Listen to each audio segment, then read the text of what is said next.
నూతన సంవత్సర శుభాకాంక్షలతో హరీష్ అకాడమీ అందిస్తోంది అన్ని ఆన్లైన్ కోర్సులపై discount offers.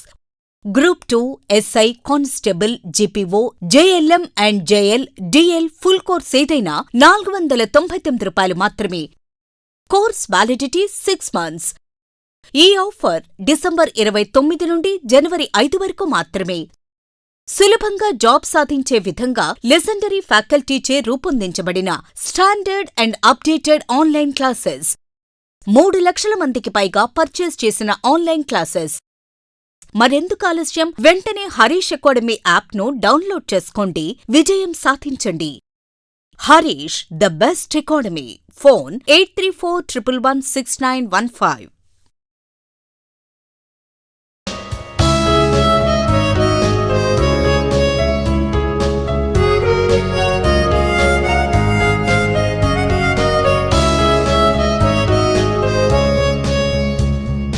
Harish, the best academy. Good evening everyone. Welcome to Harish Academy. Today we will discuss January 4th, 2026 current affairs in detail. ఇవాళ మన first topic భారతదేశపు మొట్టమొదటి సూర్యోదయ ఉత్సవం, India's first sunrise festival. భారతదేశపు మొట్టమొదటి సూర్యోదయ ఉత్సవం అరుణాచల్ ప్రదేశ్లోని డాంగ్ విలేజ్లో నిర్వహించారు. అరుణాచల్ ప్రదేశ్లోని డాంగ్ అనే ఒక విలేజ్లో ఈ ఫెస్టివల్ని కండక్ట్ చేశారు. మనం ఇక్కడ ఎగ్జామ్ పాయింట్ ఆఫ్ వ్యూ తెలుసుకోవాల్సింది అసలు ఏంటిది సూర్యోదయ ఉత్సవం. భారతదేశపు మొట్టమొదటి సూర్యోదయ ఉత్సవం సన్ రైజ్ ఫెస్టివల్.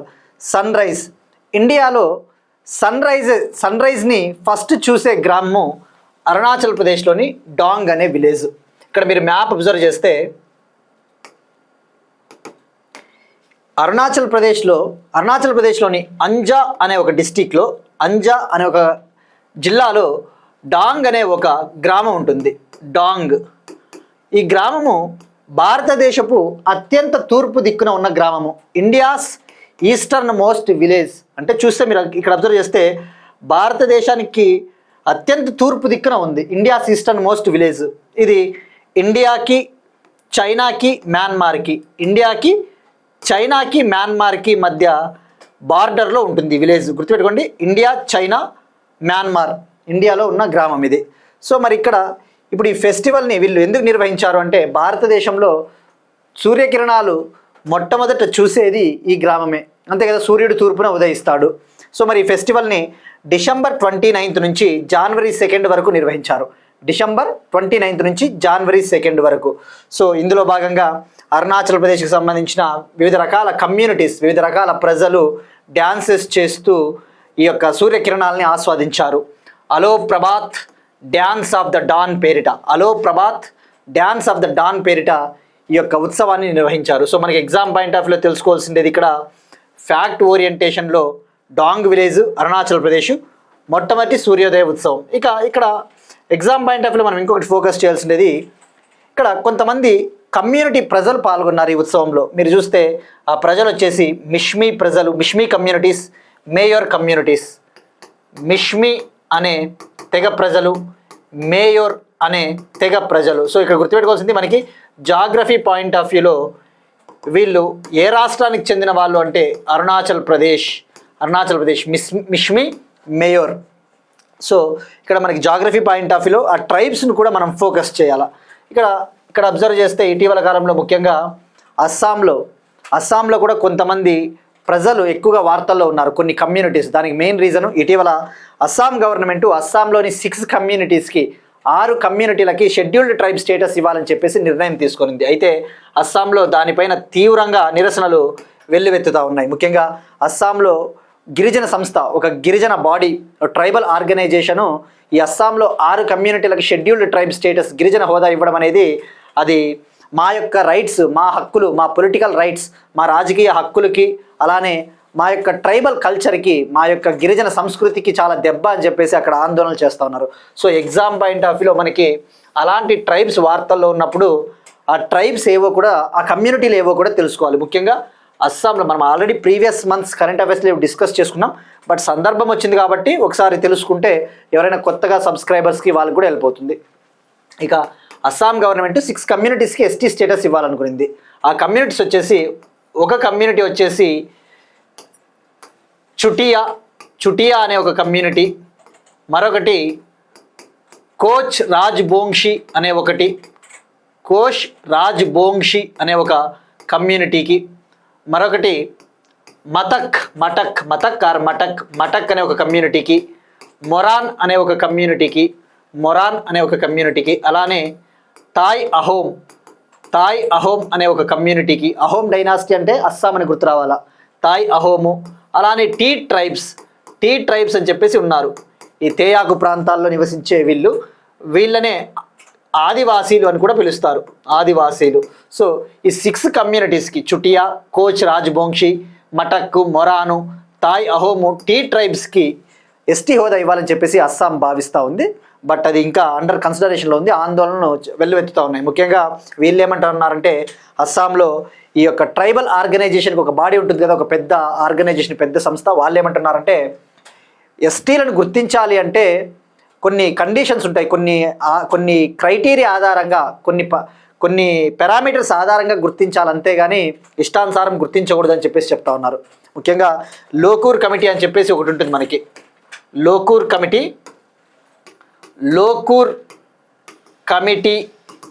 1965లో ఏర్పాటైన లోకూర్ కమిటీ ఏం చెప్తుందంటే ఎస్టీలుగా ప్రజల్ని గుర్తించాలి అంటే వాళ్ళు ఏ స్థాయిలో వెనుకబడి ఉన్నారు, అసలు వాళ్ళ సంస్కృతి ఎలా ఉంది, వాళ్ళ ఆచారాలు ఎలా ఉన్నాయో వాటి ఆధారంగా గుర్తించాలి అని చెప్పేసి చెప్తుంది. లోకూర్ కమిటీ 1965 అని చెప్తుంది.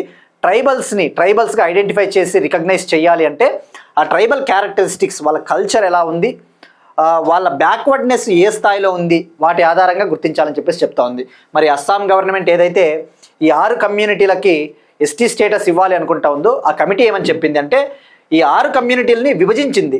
అంటే ఎట్లా, ప్లెయిన్ ఏరియాస్లో ఉండే ఎస్టీలుగా, అంటే ఏంటి, ఈ మైదానాల్లో ఉండే ఎస్టీలు, అలానే వ్యాలీ ప్రాంతాల్లో ఉండే ఎస్టీలు, లోయల్లో ఉండే షెడ్యూల్డ్ ట్రైబ్స్, అలానే హిల్ ఏరియాస్లో ఉండే షెడ్యూల్డ్ ట్రైబ్స్, కొండ ప్రాంతాల్లో ఉండే షెడ్యూల్డ్ ట్రైబ్స్గా విభజించాలి అని చెప్పేసి అస్సాం గవర్నమెంట్ కమిటీ చెప్పింది.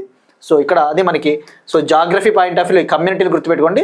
ఇక భారతదేశపు మొట్టమొదటి సూర్యోదయ ఉత్సవం అంటే అరుణాచల్ ప్రదేశ్ డాంగ్ అంజా డిస్టిక్. ఇక ఏ విధంగా అయితే ఈ అంజా డిస్టిక్లోని డాంగ్ విలేజ్ అనేది చైనాకి, ఇండియాకి, మయన్మార్కి ట్రై జంక్షన్ మనకి డోక్లామ్ ఉంటుంది. మనం డిస్కస్ చేసుకున్నాం ప్రీవియస్ క్లాసెస్లో.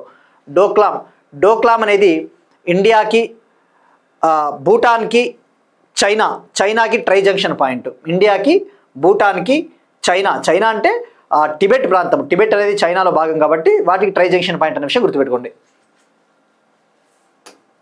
Next one, Bhoramdev corridor development project, టూరిజంకి సంబంధించి. బోరందేవ్ కారిడార్ డెవలప్మెంట్ ప్రాజెక్ట్కి శంకుస్థాపన చేశారు ఛత్తీస్గఢ్ చీఫ్ మినిస్టర్. ఈ బోరందేవ్ కారిడార్ అనేది ఇది ఒక టెంపుల్ ప్రాజెక్ట్. ఈ టెంపుల్ ప్రాజెక్ట్ని డెవలప్ చేయాలని చెప్పేసి ఛత్తీస్గఢ్ చీఫ్ మినిస్టర్ విష్ణుదేవ్ సాయి గారు, అలానే union tourism minister Gajendra Singh Shekhawat, పర్యాటక శాఖ మంత్రి గజేంద్ర సింగ్ షెకావత్ గారు శంకుస్థాపన చేశారు. మరి ఇక్కడ ఏంటి అసలు మనకి ఎగ్జామ్ పాయింట్ ఆఫ్ వ్యూలో ఈ టెంపుల్స్ వార్తల్లో ఉన్నప్పుడు మనకి అది ఏ స్టేటో ఐడియా ఉండాలి. బోరందేవ్ కారిడార్ అనేది ఇది ఛత్తీస్గఢ్ ఖజురాహోగా పిలుస్తారు. ఖజురాహో ఆఫ్ ఛత్తీస్గఢ్. మనకి ఖజురాహో టెంపుల్స్ ఫేమస్ కదా. ఆ ఖజురాహో టెంపుల్స్ ఏ విధంగా అయితే ఫేమస్, ఛత్తీస్గఢ్ యొక్క ఖజురాహోగా ఈ బోరందేవ్ టెంపుల్ని పిలుస్తారన్నమాట. సో ఇప్పుడు దీన్ని డెవలప్ చేయాలని చెప్పేసి భావిస్తూ ఉన్నారు. దీన్ని ఛత్తీస్గఢ్లోని కబీర్ధామ్ డిస్టిక్లో ఉంది టెంపుల్. ఎక్కడుంది? ఛత్తీస్గఢ్లోని కబీర్ధామ్ డిస్టిక్లో. దీన్ని స్వదేశ్ దర్శన్ స్కీమ్ 2.0 కింద డెవలప్ చేయబోతూ ఉన్నారు. ఏ విధంగా అయితే ఉత్తరప్రదేశ్ వారణాసిలోని కాశీ విశ్వనాథుని టెంపుల్ ఏ విధంగా అయితే ఉందో, కాశీ విశ్వనాథుని టెంపుల్ తరహాలోనే ఈ టెంపుల్ని డెవలప్ చేయాలి, టూరిజం పొటెన్షియల్ ఉంది, ఈ పర్యాటక రంగం అభివృద్ధి చెందుతుందని చెప్పేసి భావిస్తూ ఉన్నారు. సో మరి ఇప్పుడు ఏ ప్రాజెక్ట్ కింద అంటే స్వదేశ్ దర్శన్ స్కీమ్ 2.0 కింద దీన్ని డెవలప్ చేస్తూ ఉన్నారు. 146 crore దీన్ని అభివృద్ధి చేస్తూ ఉన్నారు. సో ఇక్కడ ఫస్ట్ తెలుసుకోవాల్సినది స్వదేశీ దర్శన్ స్కీమ్ అనేది 2014-15లో టూరిజం మినిస్ట్రీ లాంచ్ చేసిన ఒక ఇనిషియేటివ్. 2014-15 సంవత్సరంలో స్వదేశీ దర్శన్ ప్రాజెక్ట్ని లాంచ్ చేశారు. ఇండియాలో టూరిజం పొటెన్షియల్ ఎక్కువగా ఉంటుంది. కోస్టల్ ఏరియాలు కావచ్చు, బుద్ధిస్ట్ సర్క్యూటు, ఎకో టూరిజం అంటే ఏంటి, వన్యప్రాణుల టూరిజం, ఇటువంటి వాటిని డెవలప్ చేయాలి అని చెప్పేసి స్వదేశీ దర్శన్ 2014-15లో లాంచ్ చేయడం జరిగింది యూనియన్ టూరిజం మినిస్ట్రీ. ఈ స్వదేశ్ దర్శన్ స్కీమ్ కింద 76 ప్రాజెక్టులని డెవలప్ చేస్తూ ఉన్నారు, 76 ప్రాజెక్ట్స్ని. ఇక అలానే ఈ స్వదేశీ దర్శన్లో భాగంగా దీన్ని ఇంకా అప్గ్రేడ్ చేశారు. స్వదేశీ దర్శన్ 2.0ను కూడా యూనియన్ టూరిజం మినిస్ట్రీ లాంచ్ చేసింది. ఈ స్వదేశీ దర్శన్ 2.0 కింద 52 ప్రాజెక్ట్స్ ఉంటాయి. 52 ప్రాజెక్ట్స్ని డెవలప్ చేస్తారు. మనకి ఎగ్జామ్ పాయింట్ ఆఫ్ వ్యూలో ఆంధ్రప్రదేశ్ నుంచి తెలంగాణ నుంచి ఏమైనా ఉన్నాయో తెలుసుకోవాలా. స్వదేశీ దర్శన్ 2.0 కింద ఆంధ్రప్రదేశ్ నుంచి అరకు లంబసింగి బాపట్ల వద్ద సూర్యలంక బీచ్ని డెవలప్ చేస్తూ ఉన్నారు. ఇక తెలంగాణ నుంచి భువనగిరి అనంతగిరి, ఇక్కడ అరకు లంబసింగి అన్నాడు. లంబసింగికి సంబంధించి మొన్న ఏపీడిఎస్సి 2025లో జరిగిన ఏపీడిఎస్సి ఎగ్జామ్లో అడిగాడు, టీచర్స్ ఎగ్జామ్లో. ఆంధ్ర కాశ్మీర్గా ఏ దాన్ని పిలుస్తారు అని చెప్పేసి అడిగాడు. లంబసింగిని ఆంధ్ర కాశ్మీర్గా పిలుస్తారు. ఇక్కడ స్వదేశీ దర్శన్ 2.0కి సంబంధించి పిఐబిలోకి మీరు వెళ్తే ఏపీలో ఏం ప్రాజెక్ట్స్ ఉన్నాయంటే అరకు లంబసింగి బాపట్ల మాత్రం చూపిస్తూ ఉంది 2025 పిఐబిలో అయితే. అదే 2024 పిఐబిలో అయితే, అంటే 2024లో ఇచ్చిన పిఐబి ఎడిషన్లో గండికోటను కూడా చూపిస్తూ ఉన్నాడు. గండికోట కూడా స్వదేశీ దర్శన్ కడప జిల్లా గండికోట కూడా దీని కింద ఉంది అని చెప్పేసి చెప్తా ఉన్నాడు. సో మనకైతే 2025లో అప్డేట్ చేసిన ఇన్ఫర్మేషన్ ప్రకారం అయితే అరకు లంబసింగి బాపట్ల ఉందన్న విషయం గుర్తుపెట్టుకోండి. నెక్స్ట్ వన్, అవయవ దానాలకు సంబంధించి, ఆర్గాన్ డొనేషన్కి సంబంధించి 2025లో అత్యధిక అవయవ దానాల రికార్డు సాధించిన తమిళనాడు 2025లో హయ్యెస్ట్ ఎవర్ ఆర్గాన్ డొనేషన్స్ని చేసి రికార్డు సృష్టించింది. ఇక్కడ అవయవ దానం అంటేనే గుర్తు రావాల్సినది మనకి యూనియన్ హెల్త్ మినిస్ట్రీ కింద ఉండే ఒక ఆర్గనైజేషన్, ఆరోగ్య మంత్రిత్వ శాఖ కింద ఉండే national organ transplantation and tissue organization note. కేంద్ర ప్రభుత్వ స్థాయిలో అయితే యూనియన్ హెల్త్ మినిస్ట్రీ కింద national organ transplantation and tissue organization ఉంటుంది. దీని ప్రధాన బాధ్యత ఏంటంటే అవయవ దానాలని ప్రోత్సహిస్తుంది. అదే స్టేట్ లెవెల్లో అయితే, రాష్ట్రాల స్థాయిలో అయితే state organ transplantation tissue organizations ఉంటాయన్నమాట. సో ఇప్పుడు 2025లో తమిళనాడులో అత్యధికంగా అవయవ దానాలు జరిగాయన్నమాట. సో మనకి ఎగ్జామ్ పాయింట్ ఆఫ్ వ్యూ మీరు అబ్జర్వ్ చేస్తే అవయవ దానం అనేది చాలా కీలకం. అంటే చాలామంది మరణిస్తూ కూడా ఇతరులను బతికిస్తూ ఉంటారు. సో ఇది ఒక గ్రేట్ ఇనిషియేటివ్. ముఖ్యంగా తెలంగాణ తీసుకుంటే, తెలంగాణ అంటేనే గుర్తు రావాల్సినది అవయవ దానానికి సంబంధించి జీవన్ దాన్ ప్రోగ్రాము. ఆ జీవన్ దాన్ ప్రోగ్రామ్కి 2025 ఆగస్టులో అవార్డు కూడా వచ్చింది. సో ఇక్కడ మనం ఫస్ట్ ఫోకస్ చేయాల్సింది 2025లో మరి తమిళనాడు ఎన్ని ఆర్గాన్ డొనేషన్స్ చేసింది. 2025లో 267 ఆర్గాన్ డొనేషన్స్ చేసి తమిళనాడు ఫస్ట్ ప్లేస్లో ఉంది. సెకండ్ ప్లేస్లో తెలంగాణ ఉంది 205 ఆర్గాన్ డొనేషన్స్ చేసి. థర్డ్ ప్లేస్లో కర్ణాటక ఉంది 198 ఆర్గాన్ డొనేషన్స్. ఇక మహారాష్ట్ర ఫోర్త్ ప్లేస్లో ఉంది 153 ఆర్గాన్ డొనేషన్స్.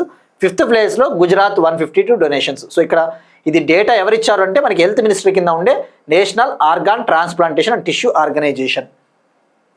సో ఇక 2025లో 2025 ఆగస్టులో తెలంగాణకు అవార్డు వచ్చింది. అవార్డు దేనికి వచ్చిందో కూడా మనం తెలుసుకోవాలి.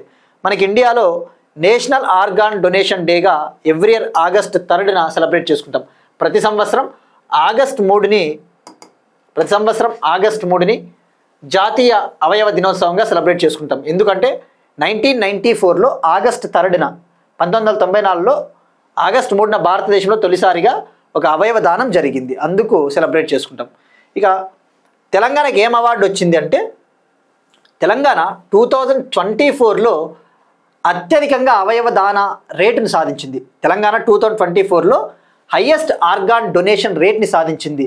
దేశ సగటుతో పోల్చుకుంటే, కంట్రీస్ యావరేజ్తో పోల్చుకుంటే తెలంగాణ 2024లో 10 lakh పాపులేషన్కి గాను 4.88 డొనేషన్స్ రేటును సాధించింది. అంటే ప్రతి 10 లక్షల జనాభాకి 4.88 అవయవ దానాలు జరిగాయి. ఇక అదే టైంలో 2024 సంవత్సరంలో నేషన్ యావరేజ్, దేశ సగటు కేవలం 0.8 మాత్రమే ఉంది. 10 lakh పాపులేషన్కి జస్ట్ 0.8 ఉంది. ఆ విషయం గుర్తుపెట్టుకోండి. ఇక తెలంగాణలో జీవన్ దాన్ ప్రోగ్రామ్ కావచ్చు, తోటా అనే ఒక యాక్ట్, ఒక చట్టం, transplantation of human organs and tissues act, Aarogyasri కింద ఉచితంగా అవయవ దానాలని కూడా, అవయవ దాన సర్జరీలను కూడా కండక్ట్ చేస్తూ ఉంది. సో ఇక్కడ మరొక ఇన్ఫర్మేషన్ అండి, తెలుగు స్టూడెంట్స్కి మనం ఎలాగూ తెలుగులో చెప్తున్నాం కాబట్టి ఇది మనకి అర్థం చేసుకోండి. మనకి ఇంగ్లీష్లో స్క్రిప్ట్ ఉంటుంది, డెఫినెట్లీ తెలుగులోనే క్లియర్గా ఎక్స్ప్లెయిన్ చేస్తున్నాం కాబట్టి నీట్గా నోట్స్ రాసుకోండి. మన తెలుగుకు సంబంధించిన ఇన్ఫర్మేషన్ అంతా కూడా మన వాట్సాప్ ఛానల్లో, హరీష్ అకాడమీ వాట్సాప్ ఛానల్లో పీడిఎఫ్ రూపంలో తెలుగులో మనకి అవైలబిలిటీ ఉంటుంది. So no need to worry, మనం చెప్పే ఇన్ఫర్మేషన్ అంతా మన ఛానల్లో అవైలబిలిటీలో ఉంటుంది కాబట్టి మీరు ఆ పీడిఎఫ్ తీసుకోవచ్చు. నెక్స్ట్ వన్, దేశంలోనే మొట్టమొదటి land stock project, countries first land stock project. ఇక్కడ ల్యాండ్ స్టాక్ అంటే ఏంటి అంటే ఇది భూమికి సంబంధించిన ఒక ప్రాజెక్టు. స్టాక్ అంటే మనకి బీటెక్లో ఫస్ట్ ఇయర్లో సి లాంగ్వేజ్ చదువుతాం. బీటెక్లో ఎలక్ట్రానిక్స్ అయినా, కంప్యూటర్ సైన్స్ అయినా, ట్రిపుల్ ఏది చదివినా కూడా సి లాంగ్వేజ్లో, కంప్యూటర్ ప్రోగ్రామింగ్ సి లాంగ్వేజ్లో స్టాక్స్ అని చెప్పేసి చదువుతాం. స్టాక్స్ అంటే లీనియర్ డేటా స్ట్రక్చర్స్, అంటే ఇది ఒక డేటా స్ట్రక్చర్ అనమాట. డేటాని స్టోర్ చేసుకునే, డేటాని భద్రపరుచుకునే ఒక స్ట్రక్చర్స్ మనకంటే ఆ స్టాక్ అనే కొద్దిగా మీనింగ్ తెలియాలి కాబట్టి అది చెప్తా ఉన్నా. ఇక ఇండియాలో ఫస్ట్ ల్యాండ్ స్టాక్ ప్రాజెక్ట్ని యూనియన్ రూరల్ డెవలప్మెంట్ మినిస్టర్, సహాయ మంత్రి, గ్రామీణాభివృద్ధి శాఖ సహాయ మంత్రి పెమ్మసాని చంద్రశేఖర్ గారు పైలట్ ప్రాజెక్టులో భాగంగా చండీగఢ్, తమిళనాడులో లాంచ్ చేశారు. చండీగఢ్ తమిళనాడు, యూనియన్ టెరిటరీ అయిన చండీగఢ్ తమిళనాడులో లాంచ్ చేశారు. మరి ఏంటిది ఇది అసలు ల్యాండ్ స్టాక్ ప్రాజెక్ట్? ఇండియాలో ఈ ల్యాండ్ డిస్ప్యూట్స్ ఎక్కువగా ఉంటాయి, భూ వివాదాలు. ముఖ్యంగా ఈ ల్యాండ్కి సంబంధించి చాలా డీటెయిల్స్ కరెక్ట్గా ఉండవు చాలామంది దగ్గర. చాలామంది ప్రజలు, పీపుల్ వివాదాస్పదంగా ఉన్న భూములను కొంటా ఉంటారు. కరెక్ట్గా ల్యాండ్ బౌండరీస్, భూ సరిహద్దులు ఉండవు, తెలియకోకుండా కొంటా ఉంటారు. లిటిగేషన్లో ఉన్న భూములను కొంటా ఉంటారు. ఆ ల్యాండ్కి సంబంధించిన ఇన్ఫర్మేషన్ అంతా కూడా ఒక పోర్టల్లో లభించదు, ఒక డేటా ఒక వెబ్సైట్లో మనకి దొరకదు. డిఫరెంట్ వెబ్సైట్స్లోకి వెళ్ళాల్సి ఉంటుంది. అలా కాకుండా ఈ ల్యాండ్కి సంబంధించిన ఖచ్చితత్వమైన సమాచారాన్ని, ల్యాండ్కి సంబంధించిన పర్ఫెక్ట్ ఇన్ఫర్మేషన్ అంతా కూడా, అథెంటిక్ ఇన్ఫర్మేషన్, ఖచ్చితత్వమైన సమాచారాన్ని అంతా కూడా ఒకే వెబ్సైట్లో, ఒకే డేటా వెబ్సైట్లో అందించాలి అని చెప్పేసి రూరల్ డెవలప్మెంట్ మినిస్ట్రీ దీన్ని లాంచ్ చేసింది. Rural development ministry. ఇక రూరల్ డెవలప్మెంట్ మినిస్ట్రీకి ప్రస్తుతం మంత్రిగా శివరాజ్ సింగ్ చౌహాన్ గారు ఉన్నారు. శివరాజ్ సింగ్ చౌహాన్. ఇక మరి దీన్ని digital India land record modernization ప్రోగ్రాంలో భాగంగా లాంచ్ చేశారు. Digital India land record modernization ప్రోగ్రాంలో భాగంగా లాంచ్ చేశారు. ఇది జిఐఎస్ ఆధారిత డిజిటల్ ప్లాట్ఫామ్. జిఐఎస్ అంటే జియోగ్రఫికల్ ఇన్ఫర్మేషన్ సిస్టమ్ ఆధారిత డిజిటల్ ప్లాట్ఫామ్. జిఐఎస్ సిస్టమ్స్ అంటే ఉదాహరణకు GPS systems, global positioning systems, మనం ఇప్పుడు యూజ్ చేస్తూ ఉన్న నావిగేషన్ వ్యవస్థలు ఈ శాటిలైట్ల హెల్ప్తో ఈ ప్లాట్ఫామ్స్ని తయారు చేసి ఉంటారనమాట. సో ఆల్రెడీ అదర్ కంట్రీస్లో, సింగపూర్, యూకే, ఫిన్లాండ్ లాంటి కంట్రీస్లో ఈ ల్యాండ్ స్టాక్ ప్రాజెక్ట్ని అక్కడ అమలు చేస్తూ ఉన్నారు ఇప్పుడు. సో పైలట్ ప్రాజెక్టులో భాగంగా చండీగఢ్ తమిళనాడులో లాంచ్ చేశారు. అంటే ల్యాండ్ రికార్డ్స్ని అత్యాధునికంగా తీర్చిదిద్దుతారు, ఎటువంటి వివాదాలు రాకుండా. ఏ విధంగా అయితే తెలంగాణలో భూభారతి చట్టం తీసుకొని వచ్చారో అట్లా. మరి బెనిఫిట్స్ ఏముంటాయంటే ఇందాక చెప్పినట్టు ప్రజలకి ఖచ్చితత్వమైన ఇన్ఫర్మేషన్ అంతా కూడా ఇక్కడ దొరుకుతుంది.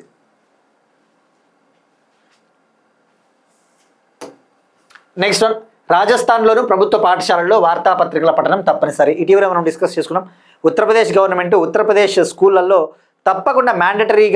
తప్పకుండా న్యూస్ పేపర్స్ రీడింగ్ అనేది మ్యాండేటరీ అని చెప్పేసి ఆర్డర్స్ జారీ చేసింది. ఇప్పుడు రాజస్థాన్ గవర్నమెంట్ కూడా ప్రభుత్వ పాఠశాలలలో వార్తాపత్రికల పఠనాన్ని తప్పనిసరి చేసింది. రాజస్థాన్ గవర్నమెంట్ స్కూళ్ళల్లో ఈ యొక్క న్యూస్ పేపర్ రీడింగ్ అనే దాన్ని మ్యాండేటరీ చేస్తూ ఆర్డర్స్ జారీ చేసింది. సో మనకి ఇలాంటి స్టేట్స్ వార్తల్లో ఉన్నప్పుడు మనకి ఫ్యాక్ట్స్ డైరెక్ట్గా ఏమైనా ఈవెంట్స్ లాంటివి జరుగుతూ ఉన్నాయంటే, ఫర్ ఎగ్జాంపుల్ మధ్యప్రదేశ్లోని జబల్పూర్లో ప్రపంచ రామాయణ సదస్సు స్టార్ట్ అయింది. మధ్యప్రదేశ్లోని జబల్పూర్లో ప్రపంచ రామాయణ సదస్సు. ఆ ప్రపంచ రామాయణ సదస్సులో భాగంగా దాదాపు 20 దేశాలు రామాయణ ఇతివృత్తంతో కూడిన స్టాంపుల్ని విడుదల చేశాయి. మధ్యప్రదేశ్లోని జబల్పూర్లో జరుగుతూ ఉన్న ఈ గ్లోబల్ రామాయణ సమ్మిట్లో భాగంగా 20 కంట్రీస్ రామాయణ థీమ్స్తో ఉన్న స్టాంప్స్ని కూడా రిలీజ్ చేసే ఆ విషయం గుర్తుపెట్టుకోండి. Next one, Telangana current affairs. స్థానిక సంస్థల ఎన్నికలకు 2 పిల్లల నిబంధనను రద్దు చేసిన తెలంగాణ. తెలంగాణ గవర్నమెంట్ ఒక ఇంపార్టెంట్ డెసిషన్ తీసుకునింది. లోకల్ బాడీ ఎలక్షన్స్లో పోటీ చేయడం కోసము ఎవరైనా పోటీ చేయొచ్చు అని చెప్పేసి ఆ ఇద్దరు పిల్లల నిబంధనను రద్దు చేసింది. తెలంగాణ అబాలిషస్ 2 చైల్డ్ నామ్ ఫర్ లోకల్ బాడీ ఎలక్షన్స్. మరి ఎందుకు లోకల్ బాడీ ఎలక్షన్స్లలో ఈ ఇద్దరు పిల్లల నిబంధన రద్దు చేసిందంటే ఫర్టిలిటీ రేట్ తగ్గిపోతూ ఉంది, సంతాన ఉత్పత్తి రేటు తగ్గిపోతూ ఉంది. ఏ విధంగా అయితే ఇప్పుడు ఈ ఇద్దరు పిల్లల నిబంధన ఉండడం వల్ల ముఖ్యంగా అందరూ కూడా అంటే చాలామంది ప్రజలు ఈ స్థానిక సంస్థల ఎన్నికల్లో పాల్గొనలేకపోతూ ఉన్నారు. So wider participation of people, భారీ స్థాయిలో ప్రజలను ఈ ఎన్నికల్లో పాల్గొనేలా చెయ్యాలి. అలానే పడిపోతూ ఉన్న ఈ జనాభా రేటుని కంట్రోల్ చెయ్యాలి అంటే ఈ నిర్ణయం తీసుకోవాలని అవసరం ఉందని చెప్పేసి ఈ నిర్ణయం తీసుకోవడం జరిగింది. సో మరి ఇక్కడ ఇందులో భాగంగా ఏం చేశారు అంటే Telangana government Telangana Panchayati Raj amendment bill 2026ని తీసుకొని వచ్చింది. తెలంగాణ పంచాయతీరాజ్ అమెండ్మెంట్ బిల్ 2026ని ఇది 1994లో తీసుకొని వచ్చిన ఒక చట్టాన్ని రీప్లేస్ చేసింది. 1994లో తెలంగాణ పంచాయతీరాజ్ చట్టాన్ని సవరించింది, అమెండ్మెంట్ చేసింది అనమాట. సో ఇప్పుడు ఆ ఇద్దరు పిల్లల నిబంధన అనేది రద్దు చేయడం జరిగింది. సో ఇక్కడ ఎగ్జామ్ పాయింట్ ఆఫ్ లో మనం ఇంకోటి తెలుసుకోవాల్సింది, ఇండియాలో టోటల్ ఫర్టిలిటీ రేట్ ఎంత ఉంది, భారతదేశంలో మొత్తం సంతాన ఉత్పత్తి రేటు, టోటల్ ఫర్టిలిటీ రేటు. అసలు ఎందుకు ఈ నిర్ణయం తీసుకోవాల్సి వచ్చింది? టోటల్ ఫర్టిలిటీ రేట్ అంటే సంతాన ఉత్పత్తి రేటు, తెలుగులో చెప్పాలంటే సంతాన ఉత్పత్తి రేటు. ఒక స్త్రీ తన జీవితకాలంలో ఎంతమంది పిల్లలకు జన్మనివ్వగలదో దాన్నే సంతాన ఉత్పత్తి రేటు అంటారు. ఒక ఉమెన్ తన రీప్రొడక్టివ్ ఏజ్ పీరియడ్లో ఎంతమంది చిల్డ్రన్కి బర్త్ అనేది ఇవ్వగలదో దాన్నే టోటల్ ఫర్టిలిటీ రేట్ అంటారు. ఇటీవల యుఎన్ పాపులేషన్ ఫండ్, ఐక్యరాజ్య సమితి పాపులేషన్ ఫండ్ ఒక రిపోర్టు విడుదల చేసింది. UN population fund state of the world population report 2025 అని చెప్పేసి, state of the world population report 2025 అని చెప్పేసి ఒక రిపోర్ట్ విడుదల చేస్తే అందులో ఇండియా గురించి ఏమని చెప్పిందంటే ఇండియాలో ఈ సంతాన ఉత్పత్తి రేట్ అనేది 1.9కి పడిపోయింది. 1.9 అంటే ఏంటి? ఒక స్త్రీ తన జీవితకాలంలో సగటున 1.9 మంది పిల్లలకు జన్మనిస్తూ ఉంది.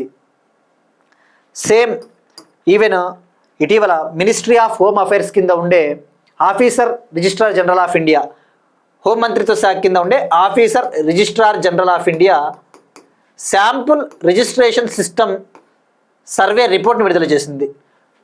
2023 ఇయర్కు గాను 2023 సంవత్సరానికి గాను హోం మంత్రిత్వ శాఖ కింద ఉండే officer registrar general of India sample registration survey system రిపోర్ట్ని విడుదల చేసింది. అందులో కూడా ఏమని చెప్పిందంటే 2023లో ఇండియాలో టోటల్ ఫర్టిలిటీ రేట్ అనేది 1.9కి పడిపోయింది. 2023 సంవత్సరంలో భారతదేశంలో సంతాన ఉత్పత్తి రేటు 1.9 ఉంది. మరి 2021-22లో ఎంత ఉన్నింది ఇండియాలో అంటే టోటల్ ఫర్టిలిటీ రేటు 2 ఉన్నింది. ఇప్పుడు తగ్గింది, 2023లో తగ్గింది అనే విషయం గుర్తుపెట్టుకోండి. ఈవెన్ చైనాలో కూడా జనాభా తగ్గిపోతా ఉందని చెప్పేసి, ముఖ్యంగా ఏజింగ్ పాపులేషన్ పెరిగిపోతూ ఉంది, ఈ వయసు అయిపోతా ఉన్న వాళ్ళు పెరిగిపోతూ ఉన్నారు. సో ఈ జనాభాను మళ్ళీ పునరుద్ధరించాలని చెప్పేసి చైనా కూడా ఒక నిర్ణయం తీసుకునింది. చైనా గర్భనిరోధక మాత్రలు కాండమ్స్ పైన 13% ట్యాక్స్ వేస్తూ ఉంది. ఇప్పుడు ఇది జనవరి 1 నుంచి అమల్లోకి వచ్చింది. చైనా పాపులేషన్ పడిపోకుండా ఉండడం కోసము గర్భనిరోధక మాత్రలు, ఈ పిల్స్ ఉంటాయి కదా, పిల్స్ కాండమ్స్ పైన 13% ట్యాక్స్ వేయాలని చెప్పేసి చెప్పింది. సో ఇది మనకి స్థానిక సంస్థల ఎన్నికలకు. సో ఈ పాయింట్ కూడా చాలా ఇంపార్టెంట్ అండి, ఎగ్జామ్లో అడగొచ్చు ఏ ప్రభుత్వం ఏ కంట్రీ ఈ నిర్ణయం తీసుకునిందని చెప్పేసి. సో ఇవన్నీ కూడా డాట్స్ కనెక్షన్ అంటారు. మనం చెప్పేది ఇలా లైక్ బియాండ్ వెళ్తా ఉన్నప్పుడు డాట్స్ అనేవి కనెక్ట్ అవుతాయి. ఇది మ్యాటర్ అండి. ఇప్పుడు ఇందాక మనం చెప్పినదంతా జస్ట్ ఇక్కడ ఇంగ్లీష్లో పెట్టడం జరిగింది అంతే. Next one, Andhra Pradesh current affairs. Bhogapuram విమానాశ్రయంలో ల్యాండ్ అయిన తొలి విమానం. ఆంధ్రప్రదేశ్లోని భోగాపురం విమానాశ్రయంలో ల్యాండ్ అయిన తొలి విమానం. ఇక్కడ నిన్న మనము ఆంధ్రప్రదేశ్లోని దగదర్తి గ్రీన్ఫీల్డ్ ఎయిర్పోర్ట్ గురించి డిస్కస్ చేసుకున్నాం. ఆంధ్రప్రదేశ్లోని నెల్లూరు జిల్లాలో దగదర్తి గ్రీన్ఫీల్డ్ ఇంటర్నేషనల్ ఎయిర్పోర్ట్ని నిర్మించాలి అని చెప్పేసి ఆంధ్రప్రదేశ్ ప్రభుత్వము ఏపీ ఎయిర్పోర్ట్స్ డెవలప్మెంట్ కార్పొరేషన్ లిమిటెడ్కి అనుమతి ఇచ్చింది, పర్మిషన్ ఇచ్చిందని చెప్పేసి తెలుసుకున్నాం. ఇప్పుడు భోగాపురం గ్రీన్ఫీల్డ్ ఇంటర్నేషనల్ ఎయిర్పోర్ట్లో సక్సెస్ఫుల్గా ట్రయల్ దశలో భాగంగా ఒక ఫ్లైట్ అనేది న్యూఢిల్లీ నుంచి రావడం జరిగింది. సో ఇక జూన్ 30 కల్లా ఈ భోగాపురం ఇంటర్నేషనల్ ఎయిర్పోర్ట్ని లాంచ్ చేయబోతా ఉంది ఆంధ్రప్రదేశ్ ప్రభుత్వం. సో ఇక్కడ మనం ఫోకస్ చేయాల్సింది ఎప్పుడైనా ఎగ్జామ్ పాయింట్ ఆఫ్ వ్యూలో ఇది ఏ టైప్ ఆఫ్ ఎయిర్పోర్ట్ అంటే ఈ Bhogapuram international airport green field అంటే మనం నిన్ననే తెలుసుకున్నాం కదా, కొత్తగా అభివృద్ధి చేసే ప్రాజెక్ట్ ఏదైనా కూడా గ్రీన్ ఫీల్డ్, న్యూగా డెవలప్ చేస్తే అది గ్రీన్ ఫీల్డ్ ప్రాజెక్టు. మరి ఈ ప్రాజెక్టుని ఎప్పుడు స్టార్ట్ చేశారంటే యాక్చువల్లీ 2014 నుంచి 2019లోనే ఈ ప్రాజెక్ట్ని టేకప్ చేశారు. 2023లో కన్స్ట్రక్షన్ వర్క్స్ స్టార్ట్ అయ్యాయి. 2023 సంవత్సరంలో నిర్మాణ పనులు మొదలయ్యాయి. సో ఇక్కడ మనం ఫోకస్ చేయాల్సింది మళ్ళీ దీని పేరేంటి, భోగాపురం ఇంటర్నేషనల్ ఎయిర్పోర్టు. దీని నేమ్ వచ్చేసి అల్లూరి సీతారామరాజు ఇంటర్నేషనల్ ఎయిర్పోర్ట్, గుర్తుపెట్టుకోండి. Freedom fighter Alluri Sitaramaraju international airport. మరి ఇది ఏ జిల్లాలో ఉంది అంటే విజయనగరం, గుర్తుపెట్టుకోండి. విజయనగరం, మ్యాచ్ ద ఫాలోయింగ్లో అడుగుతాడు డిస్ట్రిక్ట్స్, విజయనగరం. మరి ఇప్పుడు న్యూఢిల్లీ నుంచి air India air bus A320 aircraft సక్సెస్ఫుల్గా ల్యాండ్ అయింది. సో మరి దీన్ని నిర్మిస్తూ ఉన్న సంస్థ ఏది, అది కూడా మనకు చాలా ఇంపార్టెంట్. జిఎంఆర్ గ్రూప్, దీన్ని కన్స్ట్రక్ట్ చేస్తూ ఉన్న industry organization GMR group. GMR గ్రూప్కి చెందిన ఒక సబ్సిడరీ కంపెనీ, జిఎంఆర్ గ్రూప్కి చెందిన ఒక అనుబంధ company GMR Visakhapatnam international airport limited company ఈ భోగాపురం ఎయిర్పోర్ట్ని 2200 ఎకర్స్లో 2200 ఎకరాలలో 4592 crore నిర్మిస్తూ ఉంది. 4592 కోట్లతో కన్స్ట్రక్ట్ చేస్తూ ఉంది. 4592 crore కన్స్ట్రక్ట్ చేస్తూ ఉంది అన్న విషయం గుర్తుపెట్టుకోండి. మరి రన్వే ఎంత ఉంది అంటే ఈ భోగాపురం ఇంటర్నేషనల్ ఎయిర్పోర్ట్కి 3.8 కిలోమీటర్ల మేర long runway, 3.8 kilometres long runway. ఇది ఏపీ జాగ్రఫీలో మనకి డీటెయిల్గా హెల్ప్ అవుతాయండి. ఇవన్నీ కూడా స్టేట్మెంట్స్ అడుగుతాడు, ఇలాంటివన్నీ సర్వేల్లో వస్తాయి ఆటోమేటిక్గా, మనకి పాయింట్స్ అన్నీ హెల్ప్ అవుతాయి. నెక్స్ట్ వన్, 2025లో ఇండియాలో 166 టైగర్స్ డైడ్. 2025లో భారతదేశంలో 166 పులులు మృతి. భారతదేశంలో 2025 సంవత్సరంలో 166 పులులు మృతి చెందాయని చెప్పేసి నేషనల్ టైగర్ కన్జర్వేషన్ అథారిటీ ప్రకటించింది. ఇక్కడ ఫస్ట్ మనకి టైగర్ అంటే ఏంటో తెలుసుకోవాలి. టైగర్ యొక్క ఐయూసిఎన్ స్థితి తెలుసుకోవాలి. టైగర్ ఐయూసిఎన్ స్థితి ఎండేంజర్డ్ అంటే ప్రమాదంలో ఉంది. టైగర్ ఐయూసిఎన్ స్థితి ఎండేంజర్డ్ అంటే లైక్ మనకి ఇంగ్లీష్లోనే గుర్తుపెట్టుకోండి, ఎండేంజర్డ్, క్రిటికల్లీ ఎండేంజర్డ్ అవి.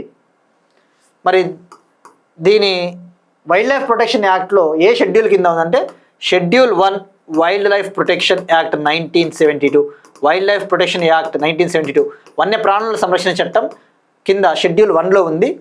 అదే సైట్స్లో అయితే appendix 1 convention on international trade in endangered species, ఇందులో అయితే అపెండిక్స్ 1లో ఉంది. సైట్స్ అంటే మనకి దీన్నే వాషింగ్టన్ కన్వెన్షన్ అంటారు. వాషింగ్టన్ కన్వెన్షన్ అంటే convention on international trade in endangered species అంటే ఏవైతే అంతరించిపోయే ప్రమాదంలో ఉంటాయో, మొక్కలు కావచ్చు, జంతువులు కావచ్చు, జీవులు, అటువంటి జీవులలో వాణిజ్యం చేయకూడదు, ట్రేడ్ చేయకూడదు.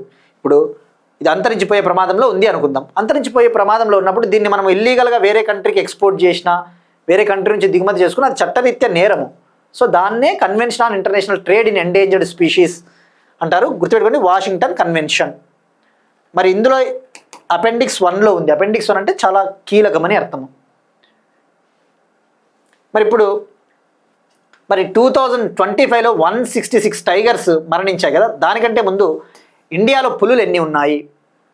ఇండియాలో టైగర్ సెన్సస్ని 4 yearsకి ఒకసారి చేస్తారు. భారతదేశంలో పుల్ల గణనని 4 ఏళ్ళకి ఒకసారి చేపడతారు. చివరిసారిగా 2022లో సర్వే చేశారు.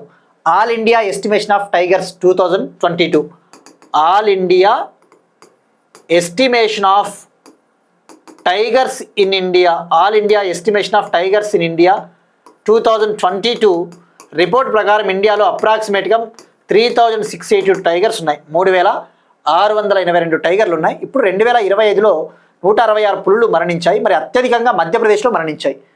అత్యధికంగా మధ్యప్రదేశ్లో 55 టైగర్స్ మరణించాయి. హయ్యెస్ట్గా మధ్యప్రదేశ్లో 2025లో 55 టైగర్స్ చనిపోయాయి. ఇక సెకండ్ ప్లేస్లో మహారాష్ట్ర ఉంది. మహారాష్ట్రలో 38 పులులు చనిపోయాయి. సో ఇది మనకి బేసిక్ ఇన్ఫర్మేషన్. మరి ఎందుకు చనిపోతున్నాయి కారణాలు అంటే వన్యప్రాణుల సంఘర్షణ, హ్యూమన్ యానిమల్ కాన్ఫ్లిక్ట్స్, జంతువులు మానవుల సంఘర్షణ, ఈ హైవేల పైన వెహికల్స్ వెళ్ళేటప్పుడు వాటిని ఢీ కొడతా ఉంటాయి.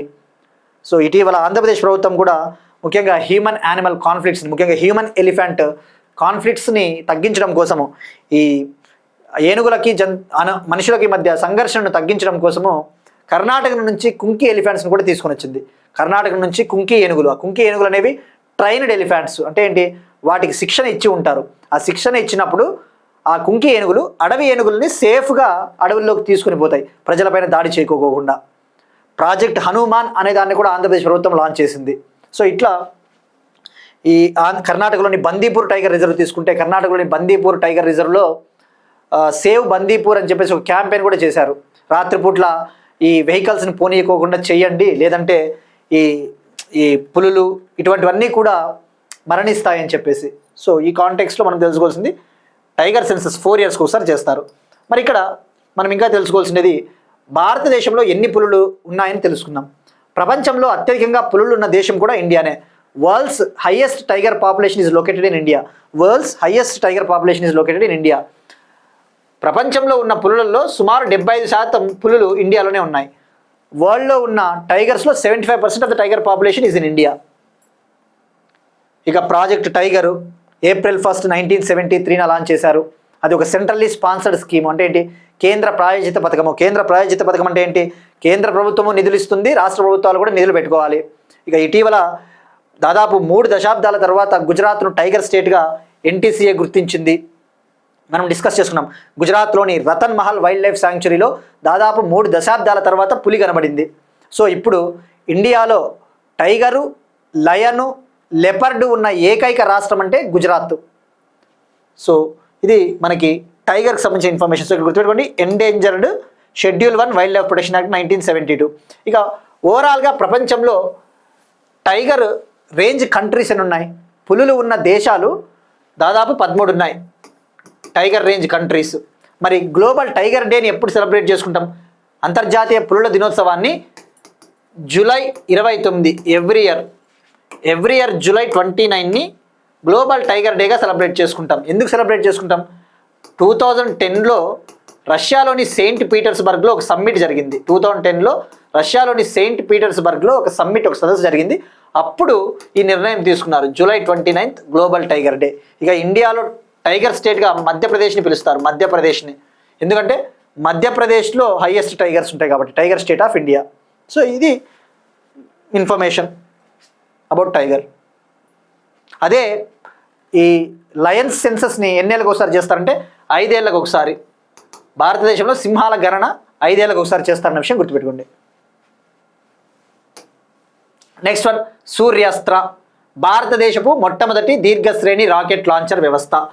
సూర్యాస్త్ర భారతదేశపు మొట్టమొదటి దీర్ఘశ్రేణి రాకెట్ లాంచర్ వ్యవస్థ. India's first long range rocket launcher system Suryastra.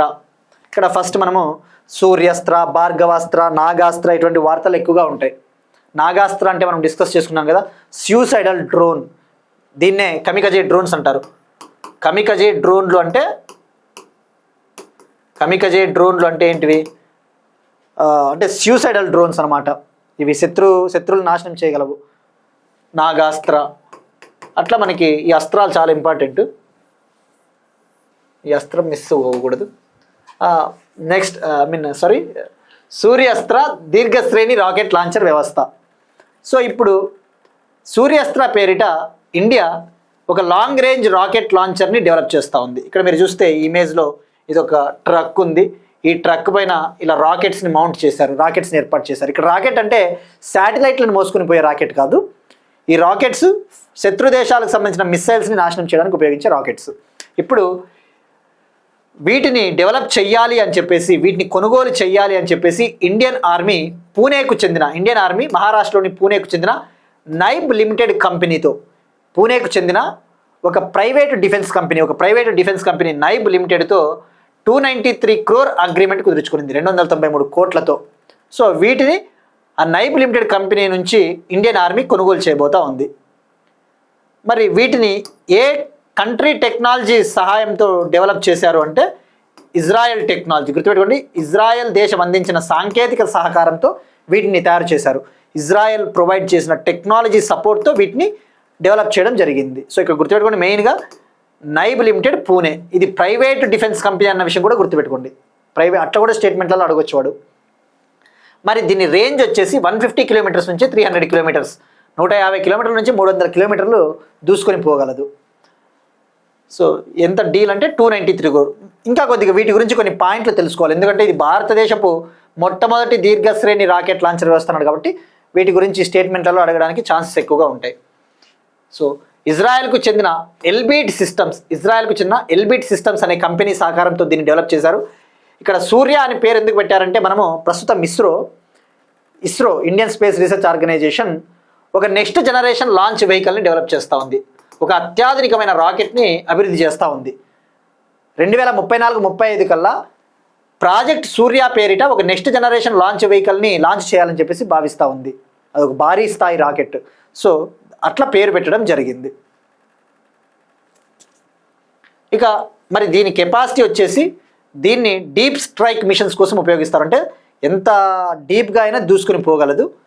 Surface to surface స్ట్రైక్స్ని ఇది నిర్వహించగలదు. 300 కిలోమీటర్ల వరకు సర్ఫేస్ టు సర్ఫేస్ స్ట్రైక్స్ని ఇది నిర్వహించగలదు. ఇందులో మల్టిపుల్ రాకెట్ టైప్స్ని ఒకే లాంచర్లో ఏర్పాటు చేయవచ్చు. ఈ వ్యవస్థలో చాలా రాకెట్లను ఏర్పాటు చేయవచ్చు. మల్టిపుల్ రాకెట్లని ఒకే లాంచర్లో ఏర్పాటు చేయవచ్చు. మల్టిపుల్ టార్గెట్స్ని ఏకకాలంలో నాశనం చేయవచ్చు. చాలా టార్గెట్లను, చాలా లక్ష్యాలను ఏకకాలంలో నాశనం చేయవచ్చు. ఆ విషయం గుర్తుపెట్టుకోండి. ఇక్కడ ఇజ్రాయెల్ అన్నాడు కాబట్టి మనకు ఇజ్రాయెల్తో డిఫెన్స్ టెక్నాలజీ మనకు చాలా ఇంపార్టెంట్. ఇజ్రాయెల్ నుంచి మనము హెరాన్ డ్రోన్స్ని కూడా కొన్నాం. హెరాన్ డ్రోన్స్ ఆపరేషన్ సింధూర్లో మనము ఇజ్రాయెల్కు చెందిన హెరాన్ డ్రోన్లను ఉపయోగించినాం. అట్లా కూడా అడగొచ్చండి. చెప్పే ప్రతి పాయింట్ ఎలా అడుగుతాడంటే వాడు సింపుల్ అడుగుతాడు. హెరాన్ డ్రోన్స్ని మనం ఆపరేషన్ సింధూర్లో ఉపయోగించాం కదా, ఇవి ఏ దేశం నుంచి మనం కొనుక్కున్నాం అంటాడు. Israel Heron drones. అలానే బరాక్ 8 మిస్సైల్స్, బరాక్ మిస్సైల్ కూడా ఇజ్రాయెలే. మనము బరాక్ 8 మిస్సైల్.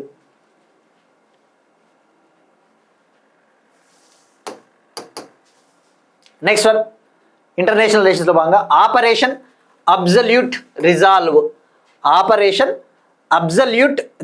ఇక్కడ దీన్ని తెలుగులోకి ట్రాన్స్లేట్ చేసేకి రాదండి. అబ్జల్యూట్ అంటే ఖచ్చితత్వము, రిజాల్వ్ అంటే పరిష్కరించాలి అన్నట్టుగా అంతే. Operation absolute resolve. ఈ ఆపరేషన్ అబ్జల్యూట్ రిజాల్వ్ పేరిట ఒక ఆపరేషన్ని అమెరికా వెనిజులా పైన చేసింది.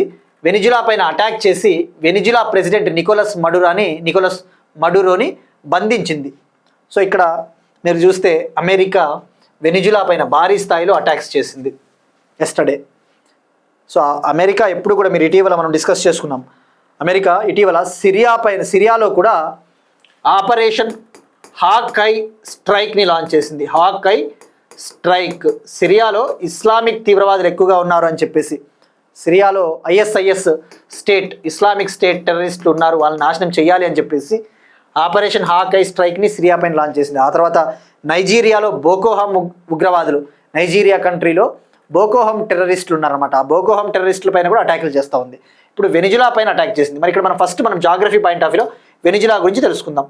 వెనిజులా ఇది ఒక South American country, Latin American country or South American country. Latin America దేశాలైనా సౌత్ అమెరికన్ దేశాలైనా ఒకటే. ఇక్కడ వెనిజులా అనేది ఇక్కడ ఉంది మనకి.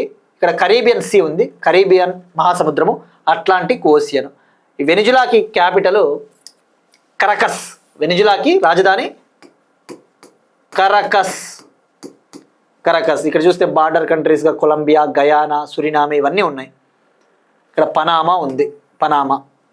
ఇక్కడ మరి ఇప్పుడు ఎందుకు వెనిజులా ప్రెసిడెంట్ని బంధించింది అంటే నికోలస్ మడురోని ఇటీవల మనం డిస్కస్ చేసుకున్నాం. నోబెల్ పీస్ ప్రైజ్ 2025 వెనిజులాకు చెందిన ఒక ప్రతిపక్ష నేత మరియా అనే ఆమెకు వచ్చిందని చెప్పేసి కూడా తెలుసుకున్నాం. ఇక్కడ అమెరికా ఎందుకు అటాక్ చేసిందో ఫస్ట్ కొద్దిగా బ్యాక్గ్రౌండ్ తెలుసుకోవాలి. అమెరికా ఎప్పుడు కూడా ఎలా ఉంటుందంటే, ఇంటర్నేషనల్ ఎక్స్పర్ట్స్ ఒపీనియన్స్ ప్రకారము వెనిజులా అనేది ఆయిల్ రిచ్ కంట్రీ. ప్రపంచంలో అత్యధికంగా ఈ చమురు నిల్వలు ఉన్న దేశము Venezuela. World's highest proven oil reserves are located in Venezuela. అసలు మీరు అబ్జర్వ్ చేస్తే వెనిజులాలో చమురు నిల్వలు 303 బిలియన్ బ్యారెల్స్ ఉన్నాయి. సౌదీ అరేబియాలో కూడా తక్కువే. సౌదీ అరేబియాలో 267 బిలియన్ బ్యారెల్స్. ఇరాన్ థర్డ్ ప్లేస్లో ఉంది, 209 బిలియన్ బ్యారెల్స్. సో ఇది కూడా గుర్తుపెట్టుకోండి. Highest oil reserves Venezuela. మరి ఇప్పుడు ఎందుకు అటాక్ చేసింది? చాలా రీజన్స్ ఉన్నాయి. అమెరికా ఏం చెప్తా ఉందంటే, ఈ యొక్క వెనిజులాలో ప్రస్తుతం ఎవరైతే పరిపాలిస్తూ ఉన్నారో నికోలస్ మడురో, ఈయన అప్రజాస్వామికంగా పరిపాలిస్తూ ఉన్నాడు, డెమోక్రసీకి వ్యతిరేకంగా పరిపాలిస్తూ ఉన్నాడు, ఎన్నికల సంస్కరణలు తీసుకురావడం లేదు, గత కొన్ని దశాబ్దాల నుంచి కూడా తనకు తానే విజేతగా ప్రకటించుకుంటా ఉన్నాడు, తనకు తానే ప్రెసిడెంట్గా ప్రకటించుకుంటున్నాడు. లాస్ట్ ఫ్యూ డికేడ్స్ నుంచి ఎలక్టోరల్ రీఫార్మ్స్ అనేవి తీసుకురావటం లేదు, తనకు తానే రూలర్గా అనౌన్స్ చేసుకుంటా ఉన్నాడు. అలానే ఇతని హయాంలో డ్రగ్ మాఫియా, డ్రగ్స్ అనేవి విచ్చలవిడిగా పెరిగిపోతూ ఉన్నాయి, సమాజం చాలా దెబ్బతింటా ఉంది. ఇతని హయాంలో డ్రగ్ మాఫియా అనేది చాలా ఎక్స్పాండ్ అవుతూ ఉంది, సొసైటీకి చాలా నెగిటివ్ ఎఫెక్ట్ అని చెప్పేసి అమెరికా చెప్తా ఉంది. సో అయితే దాని వెనకాల ఇంకొక కథ ఏముంది అంటే, అమెరికా 1999కు ముందు, 1999కి ముందు వెనిజులాలో పరిపాలిస్తూ ఉన్న పరిపాలకులు ఎవరైతే ఉంటారో ఆ పరిపాలకులందరూ కూడా అమెరికాకి అనుకూలంగా విధానాలు తీసుకునేవాళ్ళు, అమెరికాకి అనుకూలంగా, అమెరికాకి ఫేవర్గా పాలసీలు ఫాలో అయ్యేవాళ్ళు. అయితే 1999లో వెనిజులాకి హ్యూగో చావెజ్ అనే అతను ప్రెసిడెంట్ అయ్యాడు. హ్యూగో అంటే ఇదంతా ఎందుకు చెప్తున్నామంటే మనకి కొద్దిగా అండర్స్టాండింగ్ ఉండాలండి. ఊరికే వెనిజులా పైన ఎందుకు అటాక్ చేసింది అంటే కూడా కాదు, కొద్దిగా మనకి కామన్ అండర్స్టాండింగ్. 1999లో హ్యూగో చావెజ్ అనే అతను ప్రెసిడెంట్ అయ్యాడు. అయిన తర్వాత అతను ఎందుకు వచ్చాడు అధికారంలోకి, వెనిజులాలోకి? పేదరికాన్ని నిర్మూలించాలి, పావర్టీని ఎరాడికేట్ చేయాలి, ప్రజాస్వామ్యబద్ధంగా పరిపాలించాలి, డెమోక్రటిక్గా రూల్ చేయాలని చెప్పేసి వెనిజులాలో ప్రెసిడెంట్గా అయ్యాడు. అతనికి అమెరికాకు అనుకూలంగా విధానాలు తీసుకోవడం మానేశాడు. హ్యూగో చావెజ్ అమెరికాకి ఫేవర్గా లేడిక. సో అమెరికా ఏం చేస్తుంది, అప్పటి వరకు వెనిజులాలో ఉన్న ఆయిల్ని అమెరికా యూస్ చేసుకునేది, అమెరికాకు సంబంధించిన కంపెనీలన్నీ కూడా వెనిజులాలో ఉండేవి, ఆయిల్ని దిగుమతి చేసుకునేవి, తద్వారా గల్ఫ్ కంట్రీలపైన ఆధారపడడం అనేది తక్కువగా ఉండేది. ఎప్పుడైతే హ్యూగో చావెజ్ వచ్చిన తర్వాత ఈ హ్యూగో చావెజ్ అమెరికాకు అనుకూలంగా విధానాలు తీసుకోలేదు. ఆ తర్వాత నికోలస్ మడురో వచ్చాడు. సో ఇక అమెరికా ఆంక్షలు విధించడం మొదలుపెట్టింది, ఆర్థికంగా, ఫినాన్షియల్గా శాంక్షన్స్. సో కానీ వెనిజులా తట్టుకొని నిలబడింది. దానికి కారణం ఏంటంటే ప్రపంచంలోనే అత్యధికంగా చమురు నిల్వలు ఉన్నాయి. సో ఎలాగోలాగా వాళ్ళు ఎకానమీని కొనసాగించారు. సో ఇక చివరగా ఇంకా ఇది అయ్యేలాగా లేదని చెప్పేసి అటాక్ చేశారని చెప్పేసి కూడా ఇంటర్నేషనల్ ఎక్స్పర్ట్స్ చెప్తూ ఉంటారు. బట్ ఎనీవే మనకి మెయిన్గా ఎగ్జామ్ పాయింట్ ఆఫ్లో గుర్తుంచుకోవాల్సినది వెనిజులా ప్రెసిడెంట్ ఎవరు అంటే నికోలస్ మడురో ఇప్పుడు క్యాప్చర్ చేశాడు, వేరే వాళ్ళని తాత్కాలికంగా నియమించారు, అది కూడా మనం తెలుసుకుందాం. సో ఈ ఆపరేషన్స్ గుర్తుపెట్టుకోండి.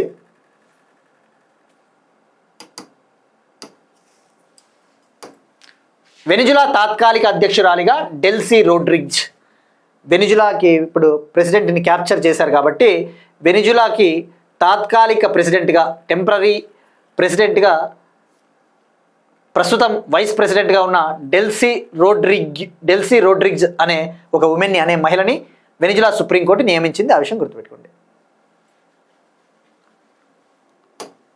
Next one, crypto currency mining మరియు ట్రేడింగ్ను చట్టబద్ధం చేసిన తుర్క్మెనిస్తాన్ కంట్రీ క్రిప్టో కరెన్సీ మైనింగ్ని, ట్రేడింగ్ని లీగలైజ్ చేసింది. ఇక ఫస్ట్ మనం తెలుసుకోవాల్సింది geography point of view Turkmenistan గురించి తెలుసుకుందాం.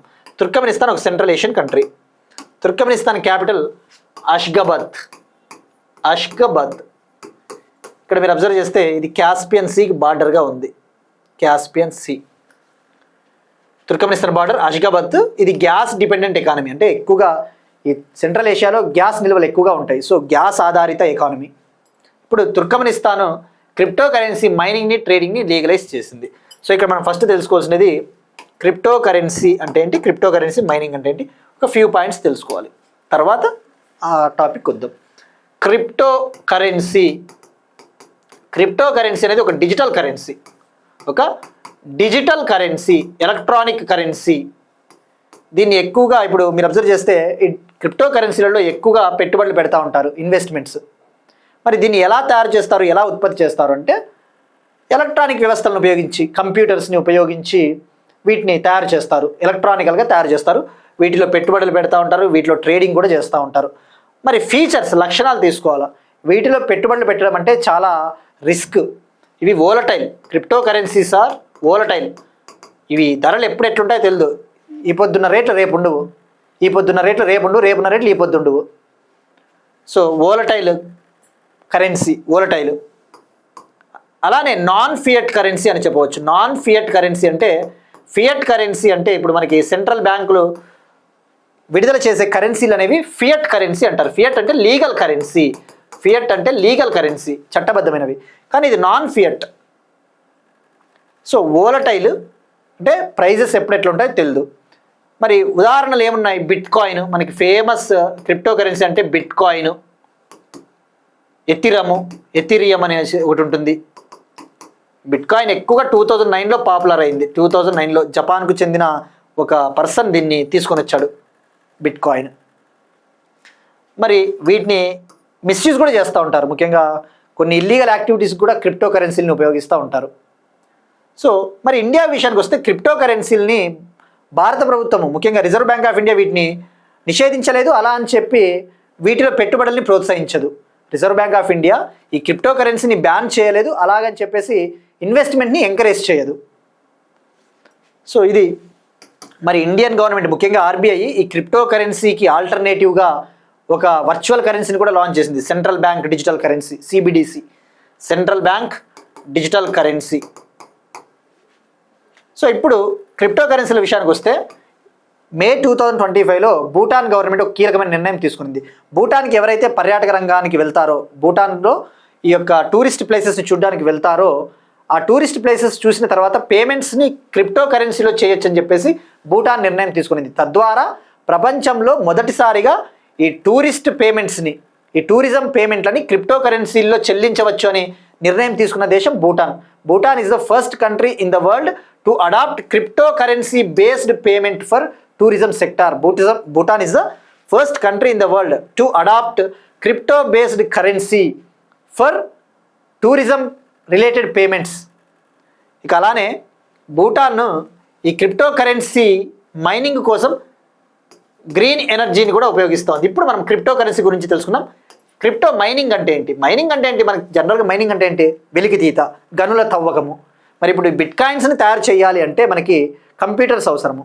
సో కంప్యూటర్స్ని ఉపయోగించి ఈ క్రిప్టో కరెన్సీలని ఉత్పత్తి చేస్తే, తయారు చేస్తే దాన్ని క్రిప్టో మైనింగ్ అంటారు. మరి క్రిప్టో మైనింగ్కి పవర్ అవసరం కదా, కంప్యూటర్స్ ఊరికే పనిచేయవు కదా, క్రిప్టో కరెన్సీకి పవర్ అవసరము. అందుకోసమే భూటాన్లో హైడ్రో ఎనర్జీ ఎక్కువగా ఉంటుంది. సో ఆ హైడ్రో ఎనర్జీని ఉపయోగించుకొని ఉత్పత్తి చెయ్యాలి అని చెప్పేసి కూడా ఒక నిర్ణయం తీసుకునింది భూటాన్. సో ఇది మనకి క్రిప్టో కరెన్సీ ట్రేడింగ్, మైనింగ్ సంబంధించిన ఇన్ఫర్మేషన్. సో ఇప్పుడు ఆ లెజిస్లేషన్, ఆ చట్టాన్ని తీసుకొని వచ్చిండేది Turkmenistan president Serdar Berdimuhamedov. Turkmenistan president Serdar Berdimuhamedov. Next one, Guinea తిరుగుబాటు నాయకుడు డౌంబయ అధ్యక్ష ఎన్నికల్లో విజయం. గినియాలో ప్రెసిడెంట్ ఎలక్షన్స్ జరిగాయి. ఆ ప్రెసిడెంట్ ఎలక్షన్స్లలో ఒక తిరుగుబాటు నాయకుడు డౌంబయో విజయం సాధించాడు. మరి ఆయన ఎవరు? గినియా ఫార్మర్ కూప్ లీడర్, గినియాలో మాజీ తిరుగుబాటుదారుడు, అతని పేరు మమడి డౌంబయో. ఇప్పుడు మనకి పేరు చాలా ఇంపార్టెంట్. మరి గినియా ఎక్కడ ఉంది? వెస్ట్ ఆఫ్రికన్ కంట్రీ, పశ్చిమ ఆఫ్రికాలో ఉండే ఒక దేశము. దీని క్యాపిటల్ కోనాక్రీ. మరి ఇప్పుడు ఇతను విజయం సాధించాడు. మరి గినియా ప్రాముఖ్యత ఏంటి? గినియా అనేది ప్రపంచంలోనే అత్యధికంగా బాక్సైట్ నిల్వలు ఉన్న దేశము. ఇది మనకి static geography point of view వెళ్ళిపోతుంది. ప్రపంచంలోనే అత్యధికంగా బాక్సైట్ నిల్వలు ఉన్న దేశము Guinea. World's largest bauxite reserves Guinea. మరి ఇటీవల మనం ఒకటి డిస్కస్ చేసుకున్నాం, కింబర్లీ ప్రాసెస్ స్కీమ్. ఇండియా జనవరి 1 నుంచి అధ్యక్ష పదవి బాధ్యతలు చేపట్టింది. జనవరి 1, 2026 నుంచి కింబర్లీ ప్రాసెస్కి ఇండియా చైర్మన్షిప్ రెస్పాన్సిబిలిటీని స్వీకరించిందని చెప్పేసి తెలుసుకున్నాం. కింబర్లీ అంటే సౌత్ ఆఫ్రికాలో ఉండే ఒక ప్రాంతము, డైమండ్స్ ఎక్కువగా దొరుకుతాయి అక్కడ. సౌత్ ఆఫ్రికాలోని కింబర్లీ ప్రాంతంలో డైమండ్స్, ప్రపంచంలో అత్యధికంగా వజ్రాల గనులు ఉన్న ఖండము కూడా ఆఫ్రికా ఖండమే. World's highest diamond reserves are located in Africa continent. Africa ప్రపంచంలోనే 2వ అతిపెద్ద కాంటినెంట్ ఆసియా తర్వాత. World's second largest continent in terms of area is Africa. So ఇప్పుడు గినియాలో మాజీ తిరుగుబాటు నాయకుడు మమడి డౌంబయో విజయం సాధించాడు. అలానే గినియాలో ఐరన్ ఓర్, ఒక రకమైన ఇనుప ఖనిజము, సిమాండవ్ అనే ఒక ఇనుప ఖనిజం కూడా ఎక్కువగా దొరుకుతుంది. నెక్స్ట్ వన్, శివగిరిలో శ్రీ నారాయణ గురుపై పుస్తకాన్ని విడుదల చేసిన ఉపరాష్ట్రపతి. వైస్ ప్రెసిడెంట్ సిపి రాధాకృష్ణన్ గారు శివగిరిలో శ్రీ నారాయణ గురు గారి పైన ఒక బుక్ని రిలీజ్ చేశారు. ఇక్కడ మనం ఫస్ట్ ఫోకస్ చేయాల్సింది శివగిరి ఎక్కడ ఉంది. ఇది శివగిరి కేరళలోని ఒక మఠము. శివగిరిలో ఒక మఠం ఉంది. ఆ మఠాన్ని 1904లో శ్రీ నారాయణ గురు గారు స్థాపించారు. మరి ఇక్కడ శ్రీ నారాయణ గురు మనము హిస్టరీలో చదువుతాం, మోడర్న్ హిస్టరీలో, ఆధునిక భారతదేశ చరిత్రలో ఈయన ఒక సోషల్ రిఫార్మర్, కేరళకు చెందిన ఒక సామాజికవేత్త. ముఖ్యంగా ఈయనంటే మనకి శ్రీ నారాయణ గురు అంటేనే గుర్తు రావాల్సింది మనకు ఒక స్లోగన్. మనకి ఆ స్లోగన్ ఏం గుర్తు రావాలా? 1 caste 1 religion 1 God. 1 caste 1 religion 1 God. ఒకే కులము ఒకే మతము ఒకే దేవుడు అని ఇచ్చిన స్లోగన్. ఆ స్లోగన్ ఇచ్చిన వ్యక్తి ఎవరంటే శ్రీ నారాయణ గురు గారు. ఈయన అంటేనే గుర్తు రావాల్సిండేది టెంపుల్ ఎంట్రీ మూమెంట్. ముఖ్యంగా మార్జినల్ పీపుల్కి సమాజంలో ఎవరైతే వెనుకబడి ఉంటారో ఆ వెనుకబడిన వాళ్ళ కోసము, కుల వివక్ష ఎదుర్కొంటూ ఉంటారో అటువంటి వాళ్ళ కోసము టెంపుల్ ఎంట్రీ మూమెంట్ని లాంచ్ చేసింది ఈయనే. టెంపుల్ ఎంట్రీ అంటే ఏంటి? ఈ దేవాలయ ప్రవేశ ఉద్యమం ఎవరు చేశారు అంటే నారాయణ గురు గారు. అలానే ఈయన శ్రీ నారాయణ ధర్మ పరిపాలన యోగం అనే ఒక సంస్థను కూడా స్థాపించారు. శ్రీ నారాయణ ధర్మ పరిపాలన యోగము. దీని ముఖ్య ఉద్దేశం ఏంటి?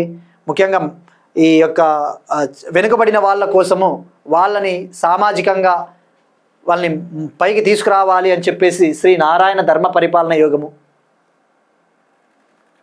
సో ఇది టెంపుల్ ఎంట్రీ మూమెంట్ కావచ్చు. ఈయన మనకి శ్రీ నారాయణ గురు అంత ఫేమస్. సో ఇప్పుడు ఈయన పైన ఒక పుస్తకాన్ని రిలీజ్ చేయడం జరిగింది. ఇక మనకి ఆ పుస్తకం ఆథర్ ఎవరో మనకి ఎగ్జామ్ పాయింట్ ఆఫ్లో ఇంపార్టెంట్. మనం నిన్న డిస్కస్ చేసుకున్నాం. డిఎస్సిలో ఎలా అడిగాడు క్వశ్చన్, బుక్స్ ఇచ్చాడు, ఆ బుక్స్ ఆథర్స్ ఎవరు అని చెప్పేసి మ్యాచ్ ద ఫాలోయింగ్ అడిగాడు. ఫస్ట్ ఇప్పుడు ఆ బుక్ పేరు తెలుసుకుందాం. శ్రీ నారాయణ గురు గారి పైన బుక్ వచ్చేసి the sage who reimagined Hinduism. The sage who reimagined Hinduism. Sage అంటే ఒక లైక్ సెయింట్, ఒక తత్వవేత్త type. The sage who reimagined Hinduism, the life, lessons and legacy of Shri Narayana Guru. ఆయన జీవితము, ఆయన పాఠాలు, ఆయన యొక్క వారసత్వానికి సంబంధించిన పుస్తకము. మరి ఎవరు రాశారు? ఆథరు, రచయిత శశి థరూర్. ఆ విషయం గుర్తుపెట్టుకోండి, కేరళకు చెందిన శశి థరూర్. ఇది చాలా ఇంపార్టెంట్. నెక్స్ట్ వన్ స్పోర్ట్స్కి సంబంధించి 72nd నేషనల్ వాలీబాల్ టోర్నమెంట్, 72వ జాతీయ వాలీబాల్ టోర్నమెంట్, 72వ జాతీయ వాలీబాల్ టోర్నమెంట్ని ప్రైమ్ మినిస్టర్ నరేంద్ర మోడీ గారు ఇవాళ 4th జనవరిన వీడియో కాన్ఫరెన్సింగ్ ద్వారా లాంచ్ చేశారు. దీన్ని ఉత్తరప్రదేశ్లోని వారణాసిలో ఈ టోర్నమెంట్ని నిర్వహిస్తూ ఉన్నారు. ఉత్తరప్రదేశ్లోని వారణాసిలో ఉన్న డాక్టర్ సంపూర్ణానంద్ స్పోర్ట్స్ స్టేడియంలో ఈ టోర్నమెంట్ని నిర్వహిస్తూ ఉన్నారు. జనవరి 4th నుంచి జనవరి 11th వరకు ఈ టోర్నమెంట్ జరుగుతుంది. ఇందులో సుమారుగా 1000 ప్లేయర్స్ పార్టిసిపేట్ చేస్తూ ఉన్నారు. 1000 మంది క్రీడాకారులు పాల్గొంటూ ఉన్నారు. 73 men's teams and women's teams, 73 మహిళలు మరియు పురుషుల జట్లు పాల్గొంటూ ఉన్నాయి. సో ఇక్కడ గుర్తుపెట్టుకోండి, ఎక్కడ జరుగుతుందంటే వారణాసి, డాక్టర్ సంపూర్ణానంద్ స్పోర్ట్స్ స్టేడియం. ఇక ఇవాళ క్వశ్చన్ చూస్తే మనం ఇవాళ డిస్కస్ చేసుకున్నాం ప్రగతి మీటింగ్కి ప్రైమ్ మినిస్టర్ నరేంద్ర మోడీ గారు అధ్యక్షత వహించారు అని చెప్పేసి. ఇటీవల జరిగిన ప్రగతి మీటింగు 8వ ప్రగతి మీటింగు. ఈ ప్రగతి ప్లాట్ఫామ్ ఇది ఒక ICT platform, information communication technology digital ప్లాట్ఫామ్ని ఏ సంవత్సరంలో ప్రారంభించారు? ఇందులో ఎన్ని లెవెల్స్ ఉంటాయి? అలానే మనము ప్రతి సంవత్సరం ప్రగతి డేని, ప్రగతి దినోత్సవంగా ఎప్పుడు సెలబ్రేట్ చేసుకుంటాం? ఇక నిన్న అడిగిన క్వశ్చన్కి సమాధానం, world police and fire games 2029 ఎక్కడ జరగబోతున్నాయంటే గుజరాత్లో. World police and fire games 2029 గుజరాత్లోని గాంధీనగరు, ఏక్తా నగరు, అహ్మదాబాద్లో జరగబోతున్నాయి. ఇక world police and fire games 2027 ఆస్ట్రేలియాలో జరగబోతున్నాయి. ఆస్ట్రేలియాలో. ఇవి ఇవాళ కరెంట్ అఫైర్స్. మనం ఒకసారి క్విక్గా రీక్యాప్ చూద్దాం.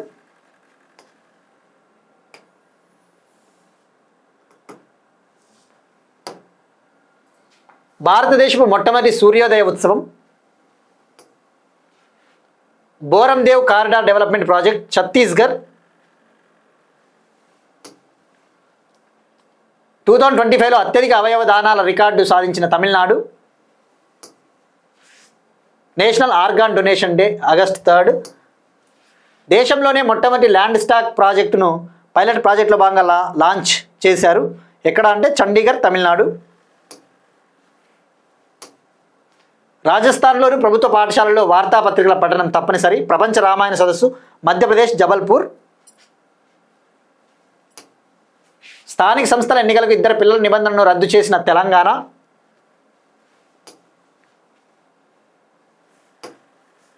Bhogapuram greenfield international airport Andhra Pradesh, Vizianagaram జిల్లా. 2025లో భారతదేశంలో 166 పులులు మృతి, NTCA. సూర్యాస్త్ర భారతదేశపు మొట్టమొదటి దీర్ఘశ్రేణి రాకెట్ లాంచర్ వ్యవస్థ.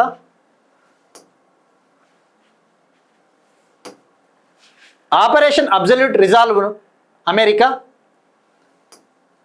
వెనిజులా తాత్కాలిక అధ్యక్షురాలిగా Delcy Rodriguez. Crypto currency mining మరియు ట్రేడింగ్ను చట్టబద్ధం చేసిన తుర్క్మెనిస్తాన్. గినియా తిరుగుబాటు నాయకుడు డౌంబయో అధ్యక్ష ఎన్నికల్లో విజయం. శివగిరిలో శ్రీ నారాయణ గురుపై పుస్తకాన్ని విడుదల చేసిన ఉపరాష్ట్రపతి. 72nd national volleyball tournament Varanasi. That's it. These are today's current affairs. Will meet you next time. Thank you everyone.